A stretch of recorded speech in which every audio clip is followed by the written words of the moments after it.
This is the second vote of no confidence in 3 months in this government on housing. In December, we had a motion of no confidence in Housing Minister Darragh O'Brien. Today, we have a motion of no confidence in the government. Both motions are inextricably linked to the housing disaster. If the government survives this vote on this occasion, I expect there will be more votes of no confidence, because time is running out for this government. The people it has failed on housing have had enough. They lost confidence a long time ago, and it isn't coming back. They have no confidence in the government's ability to solve the housing disaster. They have no confidence in your plans, no confidence in your promises. They no longer even have confidence in your presentation of information. Because every day we hear the same attempts to spin failure into success. Somehow weakness becomes tenacity, delay becomes urgency, defeat becomes victory. We saw it again yesterday, the usual gaslighting. Despite the Land Development Agency's failure to deliver a single home on state land in 5 years, the Taoiseach told me this would not have any impact on its overall targets. In fact, he said he was confident the agency would exceed its target. Remember, that target is 150,000 homes, and 5 years of its 20-year deadline has already elapsed. So the Taoiseach expects us to believe that the Land Development Agency is sufficiently resourced and empowered to deliver more than 150,000 homes in 15 years. Is there anyone, even on the government benches, who actually believes that? Do you expect the public to believe that? This isn't a game, and I think everyone in here should stop for a moment and imagine what it's like for people who are looking at eviction to watch in at the shouting that's going on in here this morning. It's not some kind of cheap 3-card trick you can play on people who are desperately looking for a home. They need more than sleights of hand or ever-moving targets, because the number of people enduring housing distress is growing every single day. And the impact this crisis is having on people's physical and mental health is absolutely devastating. Children are missing developmental targets as they grow up in emergency accommodation. The lives of adults in their 20s and 30s are on permanent hold because they can't even move out of their childhood bedrooms. Once really happy relationships are breaking down under the strain of housing insecurity. The stress of living with constant housing anxiety and fear for the future is debilitating and it's exhausting. More and more people are experiencing this trauma.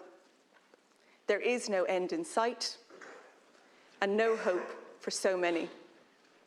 We already have record numbers of people who are homeless. There are 11,754 people, including nearly 3,500 children, living in emergency accommodation now. A national scandal. But we know that the official figures are actually a significant underestimate of the extent of the crisis. In reality, the situation is a lot worse. There are thousands more people who are sofa surfing, sleeping in their cars, or staying in overcrowded box rooms in their relatives' homes. I watched Primetime recently, and at just one viewing of one rental property on one day in Dublin, a reporter met 2 men who'd been holding down jobs while sleeping in their cars since last year, one young mother who had been sleeping on friends' couches for nearly a year, and a mother whose entire family was about to be evicted as soon as the eviction ban was lifted. This nightmare situation is replicated across the capital and across the country. This is why the Social Democrats have implored the government not to lift the eviction ban.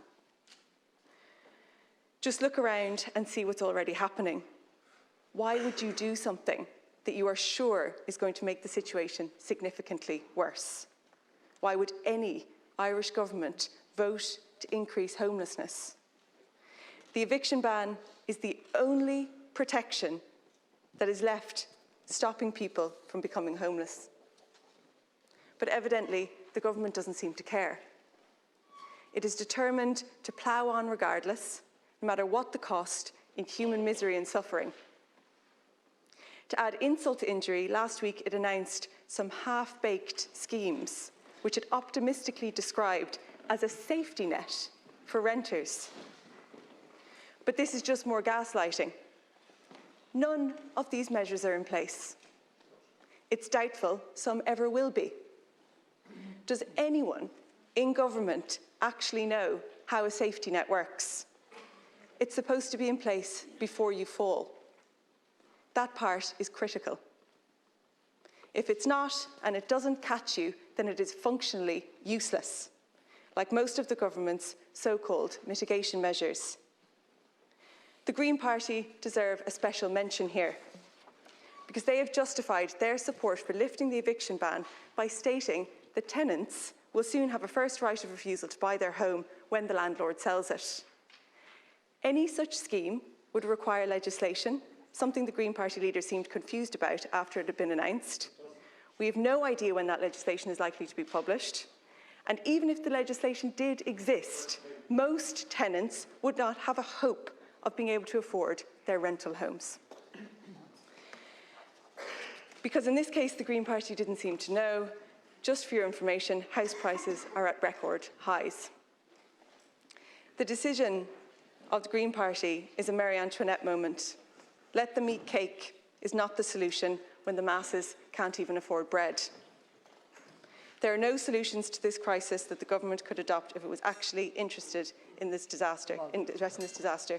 There are more than 16,000 properties in the short-term letting sector, many of which would move to long-term rental market if the existing regulations were enforced. There are tens of thousands of vacant homes in the country that will come back into use with an effective vacant home tax. Crucially, you need to build state home and state land. Enough is enough. The Social Democrats have no confidence in this government.